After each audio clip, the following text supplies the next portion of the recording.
Welcome everyone to today's webinar, Preparing Health IT Infrastructure for the Next Pandemic and the Future, sponsored by Strategic Venue Partners. I am Aaliyah Pavla with Becker's Hospital Review. We will begin today's webinar with a presentation, and we'll have time at the end of the hour for a question and answer session. You can submit any questions you have throughout the webinar by typing them into the Q&A box you see on your screen. We look forward to hearing your questions. Today's session is being recorded and will be available after the event. You can use the same link you used to log into today's webinar to access the recording. It is now my pleasure to introduce today's presenters. Justin Marin is the founder and CEO of Strategic Venue Partners. Prior to founding SVP in 2017, Justin served as managing partner at Altus Power America. He previously founded Level Communications, a wireless infrastructure firm focused on distributed antenna systems and wireless development. Patrick Radigan is the National Business Development Manager for RF Connect. Patrick has more than 14 years of experience in DAS deployment and sales management in the wireless industry. Prior to joining RF Connect as sales manager, Patrick was at Wireless Giant leading business-to-business sales. At this time, I am pleased to turn the floor over to Justin to begin the presentation. Great. Thank you, Aaliyah. Good afternoon, everybody. Thank you for joining us today. Thank you for your time. My name is Justin Marin. I'm the CEO and founder of Strategic Venue Partners. I'm pleased to be joined by Pat Radigan at RF Connect. Apologies as I wish we were all in person. As you know, these things are kind of awkward. So just do your best to bear with Pat and I. We're definitely two showmen on the stage. We'll see how we do as two guys on a webinar, and kind of walk you through what we've worked on together and what our companies are offering. Just to touch on myself real quick, as Lee was noting, I have a long history investing and developing infrastructure for communication and renewables. Some of the larger investment banks in the world, Blackstone, Goldman, Barclays, Fortress, and now with Tiger. Originally as a kid, I cut my teeth on building cell towers and rooftop sites across the country, and really haven't looked back since, 20 plus years ago now. Back then, I saw in wireless what I see again today, and that is there's a massive growth coming in the space, and it's already here and happening. And there's a tremendous need for a lot of infrastructure to be built out, and that was really the genesis for part of our business for sure. The common thread, I guess, of everything that I've been involved with was always, and the underlying thread was always, we got to solve a problem. My partner loves to say that. Provide a solution and solve a problem in something. And there's a problem, and there has been a problem, about how wireless infrastructure was being developed in the past. And we believe and we know we have the right solution for that infrastructure on a go forward. And we could show you, and we'll discuss today's webinar, some live cases of peers of yourselves that have transacted with us and have these systems in place. As you all know, wireless really is the fourth utility. And I know a lot of you in the healthcare space, and I'm wondering if you've heard that term. But when you think about the fourth utility, obviously electric, water, and cable being the first three, wireless is really the fourth. I mean, I'm sure, if not all of us, most of us are talking on wireless devices right now. And, it started back in the day, with a flip phone or, no pictures and just actual phones. And now we have these mobile devices that are computers, right? And we can talk over them, but do so much more, run our businesses, run applications, communicate with one another so differently. And that's, it's key to be able to support those.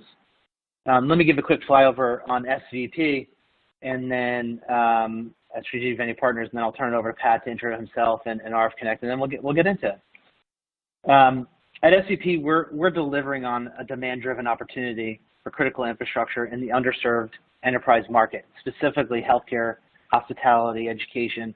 These are all arenas that my company participates in. Again, solving a problem and developing this fourth utility properly. We design, build, finance, own, operate, and building wireless communication infrastructure assets, such as DAS systems, wireless LAN, fiber, IPTV, and public safety systems. We view those as the communication infrastructure, that the area that we participate in, and our managed services agreement applies to those areas. We do these under long-term managed services agreements. Our customers are both public and private, and our core value prop is delivering an all-inclusive turnkey wireless infrastructure as a holistic managed service, where we change CapEx to OpEx, and we partner with the best OEMs and their certified partners to help install and monitor and maintain thereafter. Our genesis was we're doing this under a managed service. We think about the life cycle management of these systems, and we'll get into that. And not just, we don't just think about the infrastructure today, but we think about it going into the future.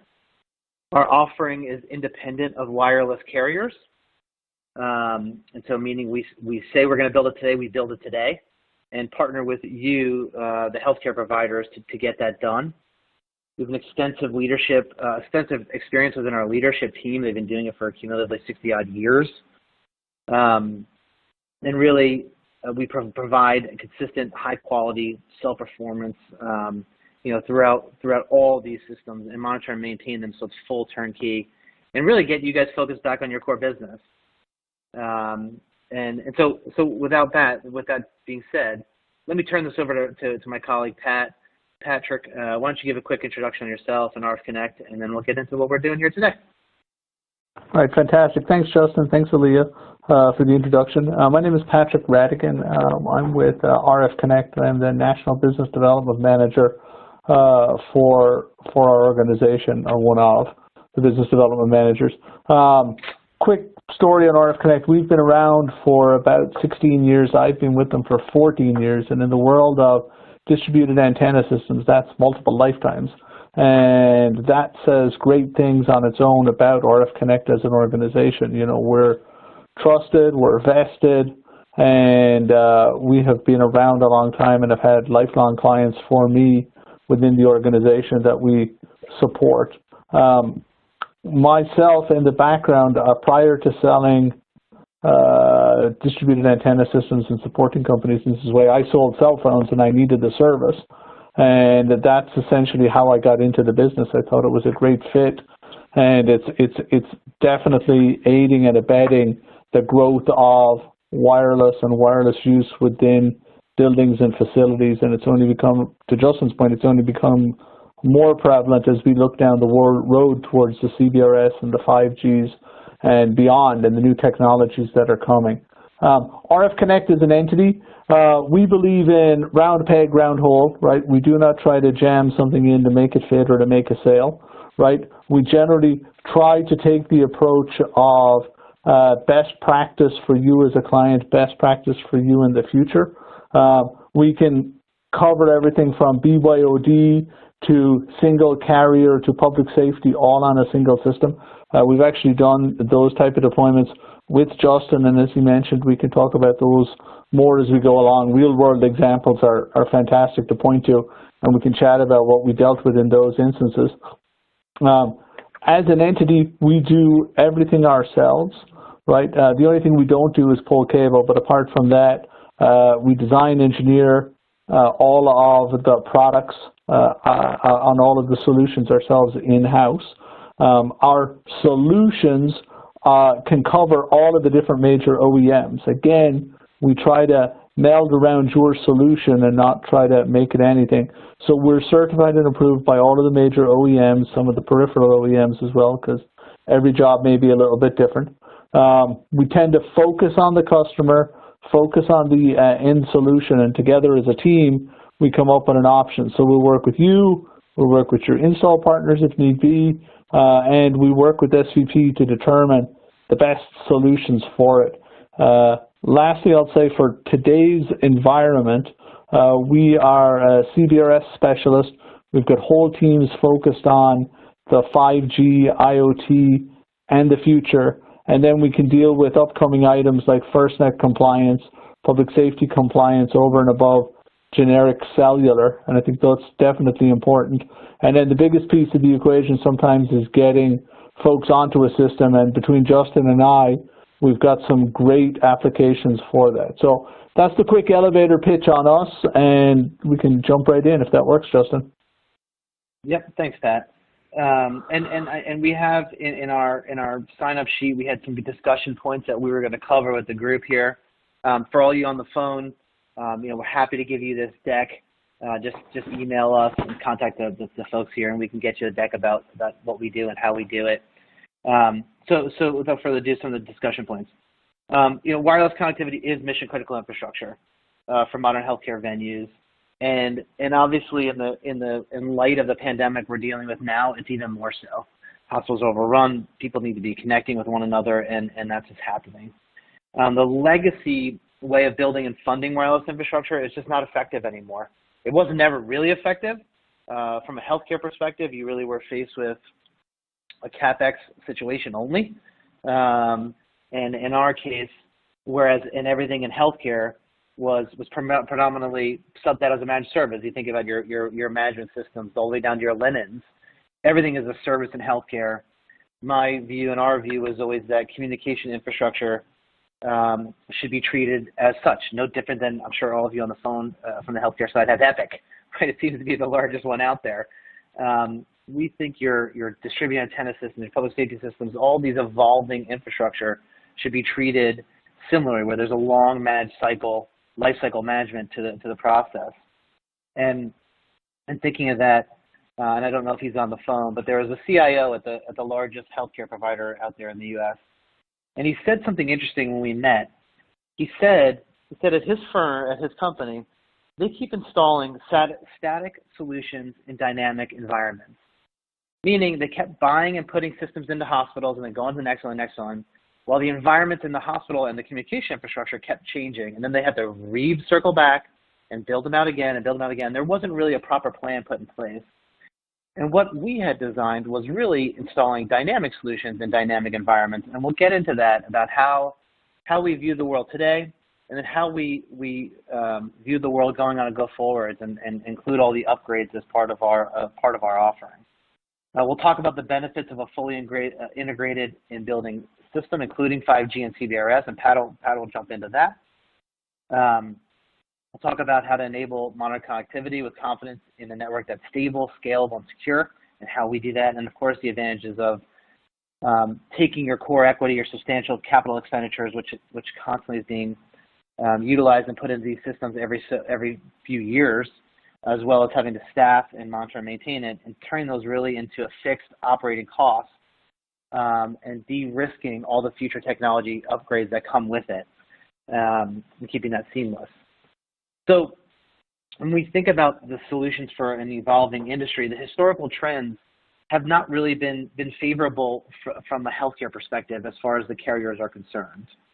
And what I mean by that is if you're on the intersection of a highway and a busy intersection, the carriers will pay a lot of money to be there, the wireless carriers now. In healthcare, that was never a driving factor for them. They never could get the full ROI. Now, I'm sure some of you out there have one, maybe multiple carriers have funded your infrastructure, whether it's the emergency rooms, waiting areas, highly trafficked areas, but they typically didn't do the full building.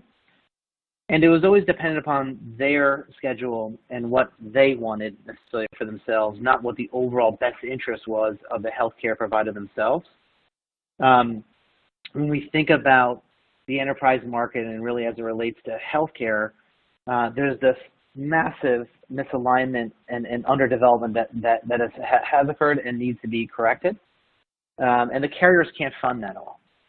And so the healthcare providers are faced with, how do I solve this problem? And that's really what SVP came along to do.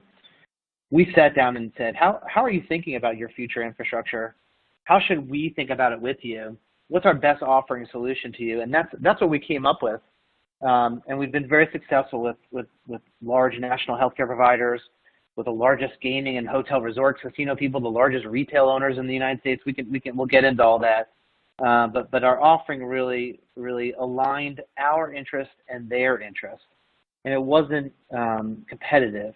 And Pat, you always talk about when you pitch our offering, that comes to mind. that we're all sitting at the table, us and the healthcare provider as one, as a unit, as opposed to the past. Exactly. It's a complete team approach to find the best option and the best way to fund a project. Like you said, Justin, it's not always the carrier's best interest, not your best interest when it comes to sites like this. So between us, whether it's capital or operational or how we put it together as a team, it makes the most sense, and the client overall gets the best bang for their dollar, right? In a lot of instances, carriers deal with the now, not the near, and certainly not the far, right? One of the great things about the model is that we deal with now, near, and far as a concept and as a practical deployment, so that there's a clean, attainable upgrade path and growth path for the entity into the future. And that's one of the greatest selling points behind this, is that we remove risk and mitigate uncertainty towards the future as a team when we look at a project like this. Yeah, thank you. And when we think about the opportunity and how we go forward on it, if you look at the lower box, and again, we'll get to this deck, and we don't want this to be a death by PowerPoint. We're going to get to an open discussion here shortly. But we provide the upfront capital. It's fully turnkey, where we do the design, build, oversight, the ongoing monitoring and maintenance and system upgrades are all part of this, all part of what we call a cents per square foot cost. It's literally cents per square foot. And we deal with all the operational risks and bring the carriers to bear, all carriers to bear at once. Excuse me. Now, when we think about the changing markets, there definitely is this. There needs to be a new business model which addresses the changes in technology and cost, and that's what we're bringing to this market. The healthcare facilities as a whole. Oh, we got stretched out. Hang on. There we go. Healthcare facilities, have had a real difficult time attracting carrier funding. Now everybody's very conscious and cognizant of the fact that telehealth is a major driving factor today, right? So we are working with some of the national carriers to bring them to bear to participate in our healthcare initiatives, and that's been going very successful, and we're very happy with that. And that's of course something we'd love to talk to you all about individually. And then again, it's a case-by-case basis. The larger your portfolio, the better the interests of the carriers. But either way, your interests are what we care about, and that's the alignment there. The bottom of the slide just talks to some industry leaders and some quotes we pulled off. Again, we'll share this deck with you guys live. We're already 18 minutes into it and want to get to some business case examples that you can relate to in some live discussion. When we think about the comprehensive connectivity, it requires healthcare to have wireless solutions that maximize operational efficiencies and improve patient care. The continued proliferation of mobile, telehealth, CBRS, the Internet of Things, needs this type of long-term planning as opposed to the ad hoc. Every couple of years we'll run an RFP process. We'll go to the handful of contractors that we've worked with in the past, and we'll have them bid on a project, and then it's really a race to the bottom for those guys. At SVP, we work with your approved vendors, and we coalesce the best technology offering with you, and Pat can tell you, we'll give you some examples. But we sit down with the OEMs, we sit down and say, what's the best solution for this location, and let's get to the best price point. And all that's linear, and all that's a pass-through back to our partners, who is the healthcare provider.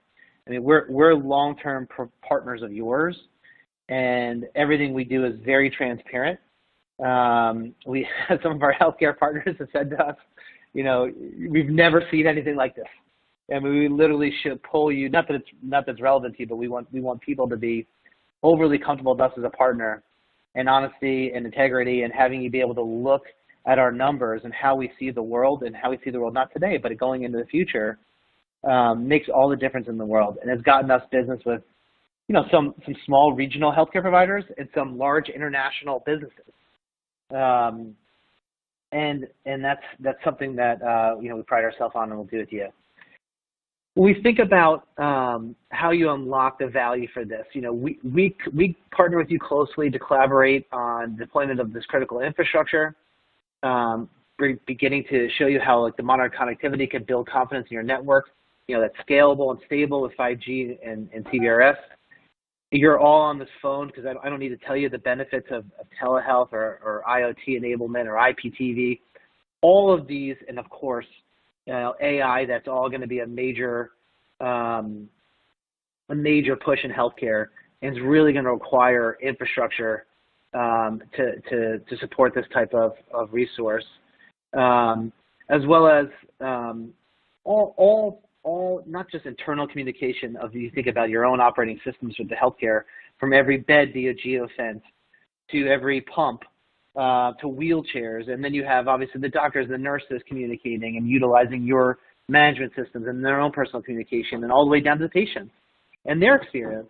The last thing loved ones want to experience is the inability to connect with their loved ones in a time of crisis.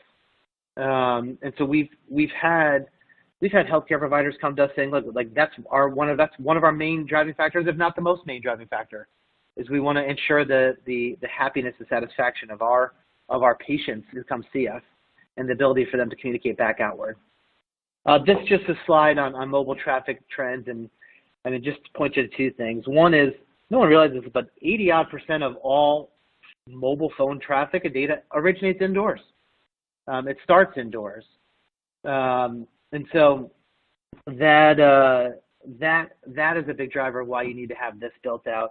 And then finally, if you look at the lower right-hand corner, I don't know, the slides keep changing. So if someone could get off this, let me take the controls. Thank you. If you look at the lower right-hand corner of the cellular IoT connections, I mean, these are moving into the billions, and it's only going to get more and more and more automated, and you're going to need more and more infrastructure to run off of. In the past in healthcare, it's been predominantly driven by, Wi-Fi and the like. We're bigger fans of utilizing DAS and having Wi-Fi as your redundant system. Obviously, DAS is more mobile. It can reach doctors when they get to the parking garages and beyond, whereas Wi-Fi is stagnant and necessarily can't. Now, Pat, do you want to talk about? I'm sorry, go ahead.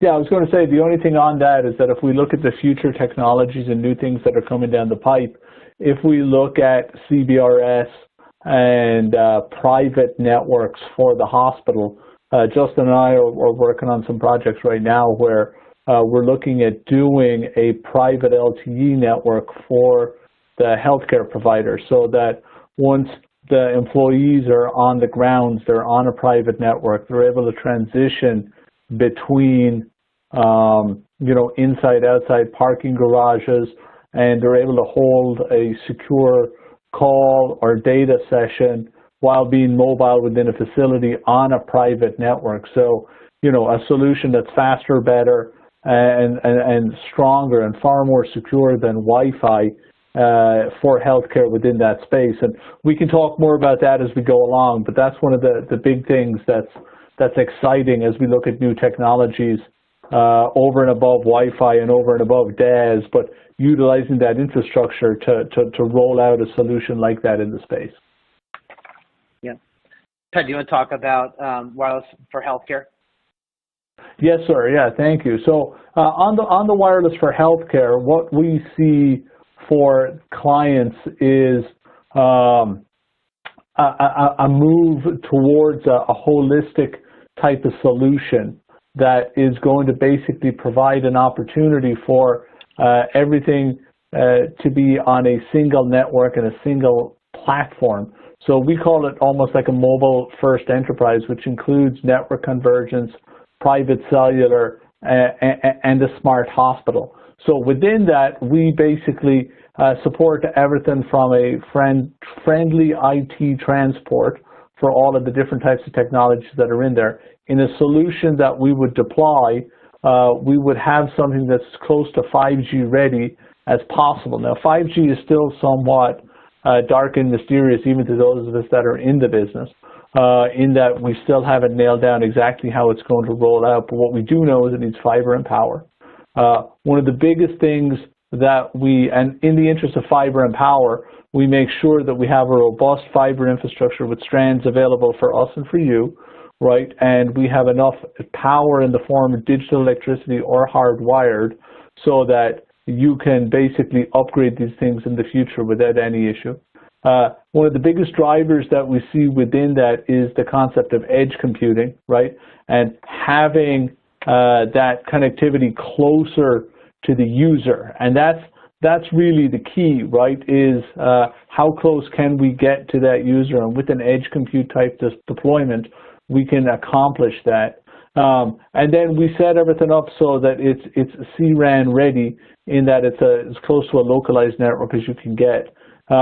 Now, the next evolution of that, like I mentioned, is the private LTE and getting ready for a private network inside the hospital. And again, that also helps the concept of edge compute, and it makes it extremely robust and extremely secure. And on that infrastructure, you can support and deploy umpteen different types of technology. Justin mentioned a little bit earlier, everything from RTLS to beaconing to IV pumps to wheelchairs to temperature control to access control, things that free up Wi-Fi, right, and that we can put on a dedicated circuit. And we seem to be having some great feedback from clients that are unequivocally looking at it and that want to deploy it in their hospitals. We've got one client that wants everybody off hardwired, and they want one single device for everything from their Epic system to their cellular to, day-to-day operating device inside the hospital. The last thing that we can build towards then is a mobile-first enterprise where everything is basically integrated onto one. There's no desk numbers, there's no anything. Everything is off a single phone, and there's quite a bit to dive into to break that down and lay it out for you guys. And if you're interested, we've got some great slides on that we can send on. We'll just keep moving in interest of time because we're at 2:27 right now. So I'll let you take back control, Justin. Yeah, thanks. This slide, I just want to point you guys towards this. This is interesting. This is done with the top, we'll call them the top 5 sized healthcare providers in the U.S. They came to us. They want to do a managed service throughout their portfolio. They stopped looking at their healthcare portfolio as a one-off basis with regards to their communication infrastructure, and they wanted a solution across all their infrastructure across the U.S. And they were looking at tens and tens and tens of millions of dollars of infrastructure that needed to be built out. They met with us, and we showed them, hey, like, this is going to cost cents per square foot in an OpEx perspective. And in that instance as well, with a vast majority of the way that their fiscal year worked, we were going to build the systems out, and they weren't even going to pay us another year or so. It was just delayed until it came on. And then this is the slide's about. Then they did a survey within their own hospital and their own healthcare providers, and they asked some questions about connectivity. And they were looking at this from a study perspective of saying, can we make our workforce more operational? And we have an ROI calculator on our website at strategicvenue.com, and we'll happily walk whoever is interested out there through this concept. But this came from the healthcare provider. They effectively found that with our systems, their doctors were going to pick up a half a visit additional per day. And when they took that half a visit per day and added across their portfolio, across the number of doctors they had, and then we put it into cents per square foot type of scenario, whereas originally they were going to spend tens of millions of dollars in CapEx, which now they've reverted that money to go back and reinvest in their systems that make them a rate of return, like MRI systems, et cetera. They were thinking that our costs were going to be around 30 odd cents per square foot per year with this particular provider, 30 cents per square foot per year. That operating cost now became a profit margin because they had figured that they were going to make $4.18 per square foot per year with our program in place. And that became a total different driver for these guys. And we'll break out the math for you if you're interested in show you how that worked, but something that effectively became a CapEx went to an OpEx and then became an operational efficiency and driver where they're going to create revenues off of being able to have up to the the world-class feed systems. And so that really was a great selling point for us internally, which this healthcare provider created on their own in order to sell to their management and drove us through. And again, something we can revisit. We have only a few minutes left till we have our live chat. So, Pat, you touched a little bit on 5G. The next two slides are on 5G and CBRS. Do you want to just spend just a few minutes talking about how the change of 5G, we know it's dark and mysterious, but how 5G and how CBRS will be a difference maker here, because then I want to get into the upgrade sides and everything else. Yeah, for sure. Thanks, Justin. So on the future and where we're going with the 5G and the impact of 5G on the healthcare industry, right? We see it as a vehicle to basically everything from empowering the patients, real-time monitoring, diagnosis improvements, lower latency, and more accessibility to healthcare. And if you look at each of those individual items, right, 5G basically gives us a vehicle to push us towards those in a much faster fashion than we would achieve on our own. And telemedicine is one of the biggest parts of this, right, and being able to support sites that are off-site or remote doctors or remote patients, right? I'm working with a client right now in the Midwest where the actual city itself, never mind the city and the hospitals in the city, want to do real-time patient monitoring and build a network to support that across their greater footprint. Improved diagnosis, everything from better AI, being able to be used on the site, virtual reality as well on the site, at the particular sites, to help drive improved diagnosis. Latency comes into account, especially with the remote medicine, robotics within the facility, and telemedicine in that regard. And then accessibility to healthcare. We consider this almost like, healthcare to the home through laptops. I mean, I can tell you from personal experience, we just set up my father-in-law with, a Zoom, and we locked him in on, we got him a new modem and everything else, right? We're doing CBRS to his home, actually, for healthcare for his hospital, which is in relative proximity, so they do not have to go in and go out. And in today's COVID world, that's a huge thing, right? How do you manage those type of things? CBRS, if we look at CBRS gives us an absolutely fantastic opportunity that's tangible today, that we can deploy today, right, for the environment. During the whole, COVID is still going, but during the onset of COVID, we were supporting nationally tents for parking lot test centers. So a lot of hospitals were running into issues with 300 feet on generic Wi-Fi as a cable deployment, and it wasn't far enough from the hospital, and there wasn't enough room, and point-to-point bridges weren't overly practical. So what we actually did is we used CBRS and some high-powered radios, and we were able to light up the entire hospital parking lot and greater hospital area. And then we did MiFi devices and wireless routers in some instances, and we were able to communicate with the user equipment, whether phones, computers. We had some scanners. We even enhanced cellular coverage for some of the doctors and nurses that were out there as well, because the handsets they had were able to do it. So the tools are physically there today, and depending on which platform you use for a deployment, right, you can turn it on day one. It's as simple as plugging an antenna into an Ethernet port on some of the hardware. So it gives you a fantastic go-to-market strategy for CBRS and to enable that platform on day one. And overall, it's extremely economical in comparison to Wi-Fi. It's got dedicated channels, so it's got capacity, and we don't run into capacity issues. On a deployment physical side of it, it's a 2-to-1, 2-to-3 ratio versus Wi-Fi APs, right? And equally, you can get more power out of those antennas in some instances, depending on which one that you want.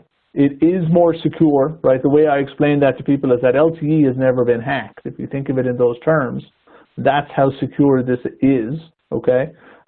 We can set it up so that the doctors, the nurses, the patients can connect, well, patients maybe not, but the doctors and the nurses can be on their own dedicated voice network. I'm actually doing a project right now where that environment only wants the doctors and nurses to communicate on a dedicated circuit for security issues at this one particular facility. And then it gives you, for IoT, greater predictability when it comes to security and range utilizing consistent spectrum.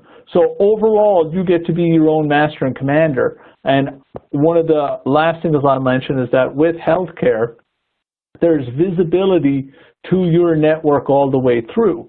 So versus running on a carrier network or anything like that, you can actually see directly into your system. You can see your traffic. You can track your traffic. We've got one healthcare client that's extremely interested in that for data mining, right? And then equally, they want to do services to people that enter their hospital or contractors or point of sale or whatever else they may want to do. They see that big opportunity, and then long term, there's potentially an opportunity to offload that traffic to cell phone carriers as well in the future and create revenue, which we'll work with you guys on. So between 5G and CBRS, you've got your hands are on the wheel to basically do what you'd like to do and control your destiny rather than be at the behest of somebody else, which would be the cell phone carriers. And the SVP model enables that on day one. So Justin, I'll let you jump back in. Exactly, and the great news is it's all part of our offering. No additional cost. To Pat pointing out, thank you for saying that. And a funny side note, we're building out a system, public safety and DAS systems, at the largest casino being built in Las Vegas right now, a resort to Las Vegas, and their CIO, who's gone through our decks, went through our contracts, called us one day and said, I'm going to run all my gaming slot machines and my robots that deliver the morning papers and coffee through CBRS. I want you guys to change your contracts, include this, give me an extra cost, give me the pricing for this and how much the extra is going to cost me. And we told Terry that it was, of course, part of our offering already. It wasn't going to cost him anything else. And he's a great reference, for when we're there to talk about it. Switching gears from CBRS to public safety, this is just something that we always advocate to be part of our offering. Public safety systems, the requirements are coming fast and hard and heavy. As you can imagine, whenever there's mass casualty or shooting events in whatever county these happen, unfortunately, this becomes front and center. Obviously, it's happened in Las Vegas, it's happened in Florida. You think about all the places where these happen, the public safety issues come up. We always advocate that as part of our overall communication infrastructure, as part of our overall managed services offering, that we just make public safety part of the offering. If our DAS systems and everything's going to cost 30 cents per square foot per year, public safety is going to cost an couple extra cents, if that, and we just make it part of the offering. We're unique in that arena. The 3POs and those that service the wireless carriers have never touched this arena, and they don't want to do it. Really, they don't have the expertise either. We do. We're big proponents of it, and this is obviously for radio purposes. And Pat and I will talk in a second about a healthcare group where we do have a public safety system in there, one of our case studies, besides the DAS. But also, when you think about FirstNet, which is another communication system coming down through AT&T for first responders, that's also included in part of our managed services offering. And we'll touch on that on the next slide. So we talk about managed service and what that means. And we talk about the life cycle management of managing this type of infrastructure for you and as your partner, and how the costs are all included. And for how SVP thinks about this world, we think about the world in upgrade cycles. This is all behind the scenes. This is all included in our offering. But when we think about today, if we go to market, we build out a system, we make it fiber backbone, we build it, as we joke, we build it on steroids and make fiber go laterally as well. We try and get as much fiber at the edge as possible. And the thought is, so when we come back and upgrade the systems, we upgrade the systems with as little disturbance as possible to you. You, the healthcare provider, we kind of show you the plans and timing of when we plan on doing this. But again, it's all part of the offering. and you kind of direct us of when and where we can and can't do it. But part of when we think about the upgrades, we think about it in cycles. And so when we come to our first upgrade, the first upgrade cycle would include 5G, include CBRS, include FirstNet. The further we get towards these technologies being live, those will just be built with the systems. And then we move on to the subsequent future technologies, 600 megahertz, 6G, 24 gigahertz, 7G. These are all coming. These are all technologies that are coming that are all part of our managed services and our partnership with our healthcare providers out there. Again, at no additional cost, and they happen, as well as our 24/7 monitoring and maintenance. We deal with everything. But something to consider is, we're talking about CBRS now. We're talking about it ad nauseum. A lot of different technology guys are getting on the bandwagon and wanting to utilize it. This wasn't widely spoken about 6 years ago, 5 years ago, 7 years ago. And I guarantee you there's a technology that's 5 to 7 years from now that will include and will be obligated contractually to include that we're not talking about today. And so you'll be covered there as well. So it's not just what's readily available today, it's what's coming in the future. And that's part of the offering that we bring to the table. We give, our offering is not carrier dependent, and we don't need wireless carrier revenues and or capital contributions to make it happen. We don't need your capital to make it happen. There's no capital CapEx cost on your side. It's simply a utility cost. It's a monthly bill, just like your electric bill, and you don't pay it until it's operational. We provide a long-term solution. Of course, it's all the monitoring and maintenance is involved.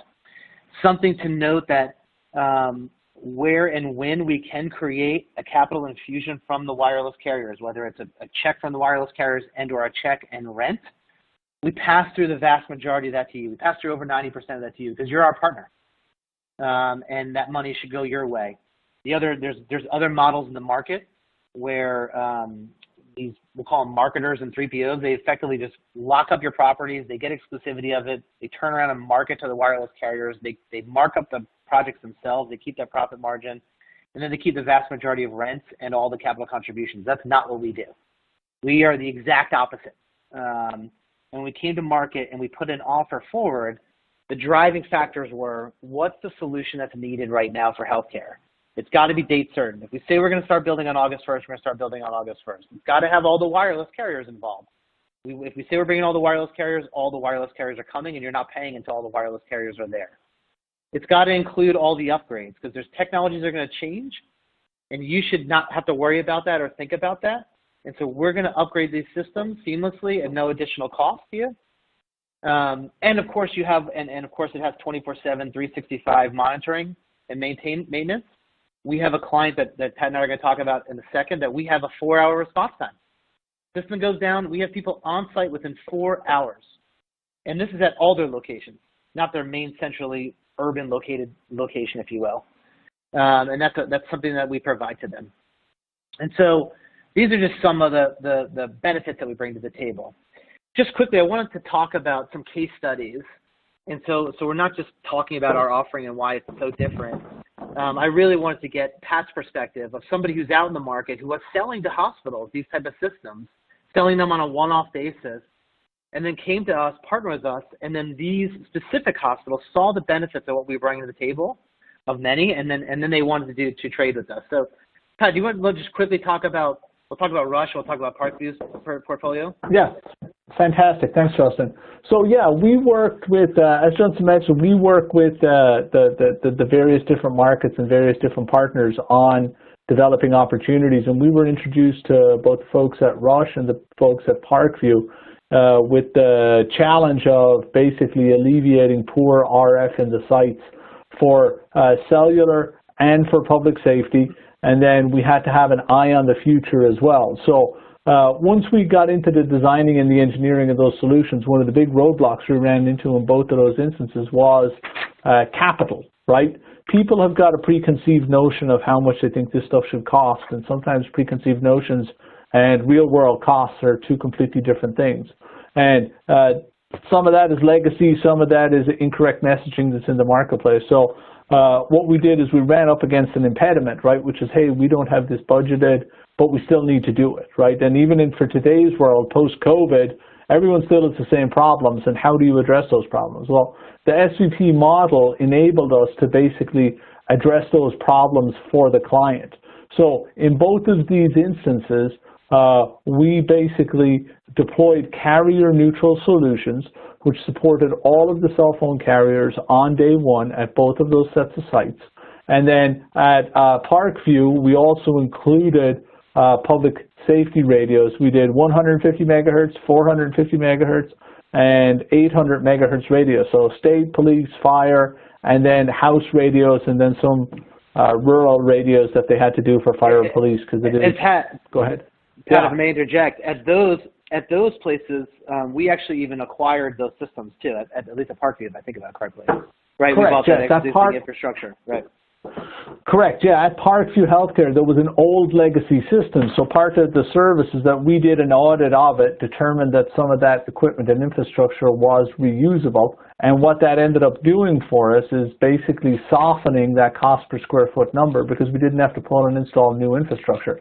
We were able to upgrade it and engineer it to work to today's standards with the ability to upgrade it again for the future. So we pulled some additional fiber, we did some additional install work, and we were able to make it a current solution to today's KPI, key performance indicators, with an eye on the future. Now, for both of those entities, right, they both were, you know, I'm going to enamored, right, but they both liked the model when it came to capital, no capital upfront, no capital until the system was accepted and signed off on. We built in, like Justin mentioned, maintenance monitoring, right? They've got the upgrades that come with it down the path, and it is a great way to mitigate risk and to manage the future, right? Justin and I were chatting a little bit about this earlier, right? You guys don't want to have to train employees to maintain and manage these systems. You don't want to have to worry about are they connected to the site right? Are they working with the carriers correctly? All of those items in today's world that you guys don't have enough time for. We take care of all of that, and both of these entities saw a core value. So for Rush, we've currently done one, and there's more sites coming down the pipe. Parkview, we've done 2 sites so far, and we've got more sites coming down the pipe from both of those as well. And it is a seamless process, right? We deal with the carrier interaction, and we manage all of that part of it also, and that's a huge piece of it. So between the finance side of it, the capital side of it, the carrier interaction side of it, and the peace of mind, overall, both of those clients are extremely happy with it, and we're responsible enough to offer that to our clients going forward, as it's a great go-to-market. And nobody else can do it, which is another key. Yeah, no, and we found that you know, capitalism driving in those 2 areas. I mean, Parkview is a AA- rated public entity, and they can borrow money at 4%. You know, they have a lot more money than we do. We have clients that have several $1 billion of cash on hand, and the real driving factor for them all was the managed service. It was the life cycle management of this. It was, you know what, we don't deal with our linens. We don't deal with all the different things here in our healthcare. There's so much of it as a managed service. Why would we not treat this infrastructure as it? Why do we keep buying these systems, having to upgrade them periodically, having to deal with them? Why not just make this a utility, pay a monthly fee when they're operational, and not have to think about it again? And we get to use them in any way, shape, or form we want because we're partners with SVP, you know, who owns them with us. You know, and it's really been a good symbiotic partnership on the go forwards, and we're happy. We're running out of time, so we want to open up for Q&A, but happy to dive in with further you know, examples of different healthcare providers or hospitality, you name it. It's across the board where we've installed our managed service for this type of infrastructure, not just for DAS and public safety, but for IPTV, for fiber, for Wi-Fi, public safety, you name it, as we go down the list. But just concluding, we know that this is a pillar that needs to be installed and properly managed. We're here to do this with you, to install this critical infrastructure and have a long-term view on it and be your partner. You know, we can provide the overall technology solution, so it's 100% turnkey. You guys, I always joke, I know we're all over the country, but and this may be bad for some of the New England fans, but I always joke that essentially the healthcare providers build Belichick and we're Tom Brady and the Patriots. Like we're going to give you guys the best Super Bowl chance of winning, but you can direct us, but we're going to play the game and win it for you. It's all world class, and everybody's interests are aligned when we're doing it, and that's the important part. And we have long-term partnerships for a reason. People get very comfortable that we say what we're going to do, and we actually put that on paper. And there's a whole bunch of anvils hanging over our heads if we don't.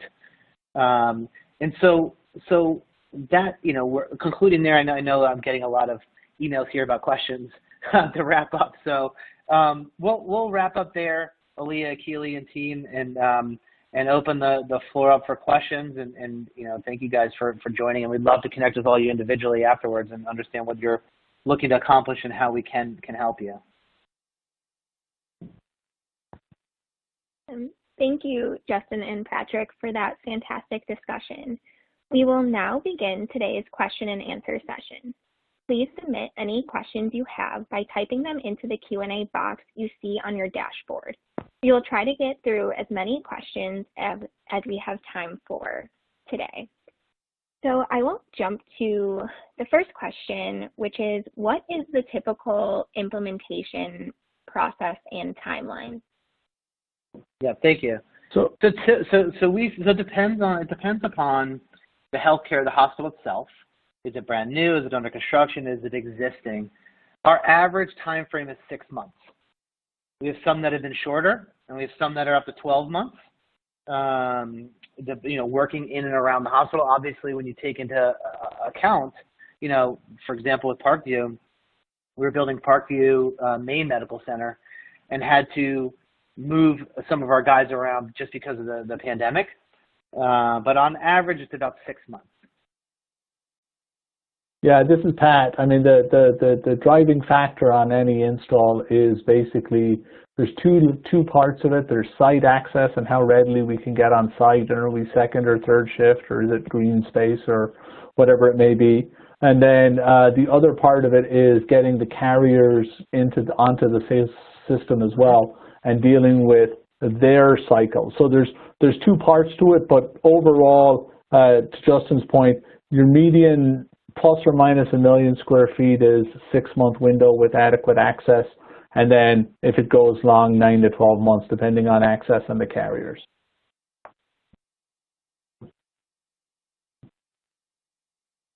Great. Thank you, Justin and Patrick, for clarifying that question. The next one I have for you is, how do you see the adoption and availability in rural and low-income communities? It's an interesting question. Pat, and we could talk about this. I mean, we have some hospitals in rural and low-income areas, not just major metropolitan areas, because those folks are using 5G as well, right? It's not that they're Correct. It's not that the hospital management systems, for example, are not using Epic, and/or the people and/or patients and/or doctors visiting those aren't using the top technology. They are. I don't think people are cutting back due to their socioeconomic situation. They're not cutting back their cellular coverage or what technology is available to them.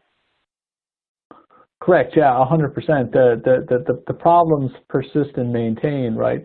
And the beauty of the model is that the model enables us to get creative and work with a hospital to fund it. So building this into an operational expense versus a capital expense for a rural hospital is definitely a plus. And then, Justin, you mentioned a little bit earlier the concept of delaying or setting a starting cycle on that payment schedule as well. Mm-hmm. Gives hospitals time to get it into the budget flow, get it into the cycle, and plan for it. So, we can get creative as a team to figure out the best way to do it and when those payments start and how those payments start. So that's something that we can work together on a team. So whether you're cash rich or cash poor, everyone's got the same issues, and we can get creative as a team to figure out how best to fund it. So hopefully that answered the question. It did. Thank you so much. The next question I have is, do you offer solutions to better assist patients from their homes, especially in these remote areas?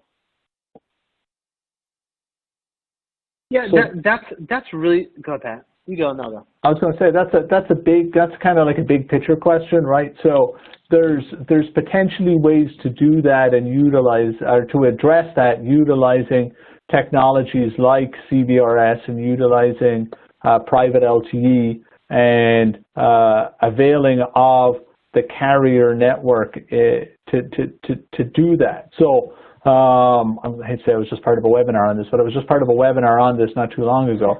And there's certain technologies that we can, and OEMs that we can work with to deploy a solution for you, and that's relatively cost efficient from a healthcare point of view, right? So if you know that there's somebody that's incapable of traveling from point A to point B, or it's very difficult to get from A to B, and you want to do some kind of telemedicine with them, there are relatively cost efficient, unequivocally secure type of connections that we can set up for these folks on a case-by-case basis. So it is possible. That's a very short answer for something that we talk about for an hour, but if there's more interest in it, we can dig into it for sure. But yeah, it is attainable. The other thought, of course, is that we're building out the infrastructure at the and/or beefing it up, right, to be state-of-the-art at those rural hospitals. So those, at least within the facilities, will certainly have stronger, faster, better connectivity with as much throughput as they need.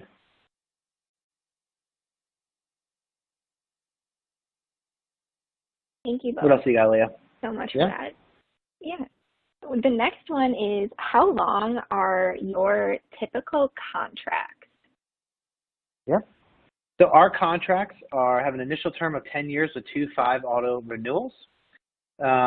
We have the ability to be terminated the second day and/or bought out that same time frame. Our contracts are with, just historically, are with some of the largest national, international corporations in not only healthcare, but in retail and hospitality and resorts gaming.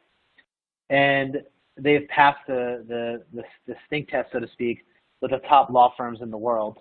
And really, everybody gets so comfortable with us because of the fact that we're very transparent. And in our contracts, we say what we're going to do, and then we actually put that on paper. And if we don't, the systems effectively can be defaulted and taken from us at no cost. And so people get very comfortable with our term, with our offering. We're very excited to share those with whoever wants to see them.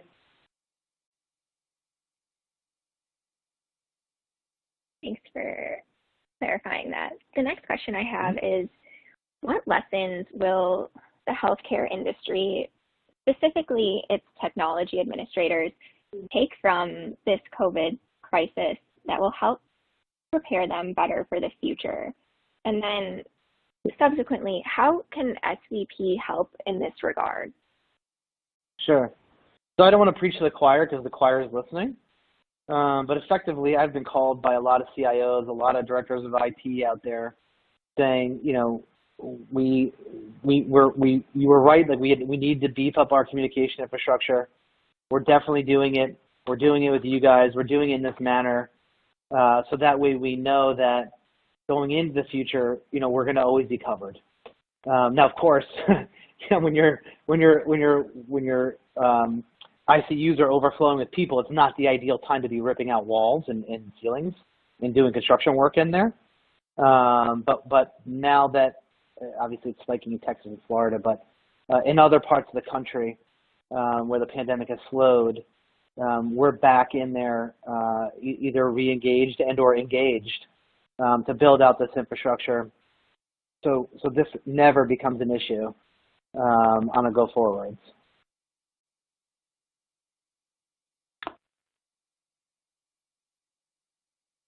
Perfect. All right. Well, I think we're at the top of the hour. Anything else we can jump in and answer for you guys real quick? Yeah, and to the wider group. Oh, yeah. That's it. And to the wider group, everybody that joined us. First of all, thank you, Pat, for joining me, and You're definitely my brother from another mother. I love doing this stuff with you. And to everybody else out there, you know, we appreciate your time, and you know, we're here to answer any questions. And please shoot us a note, and we'd love to set up a time and tell you, you know, and talk to you about your specific needs and how we can help you address your communication infrastructure going forward. Thank you. Yeah, thanks very much. That is all the time we have for today. I want to thank Justin and Patrick for their excellent presentation and Strategic Venue Partners for sponsoring today's webinar. Enjoy the rest of your day, and we look forward to having you join us for future webinars. Great. Thank you. Thank you.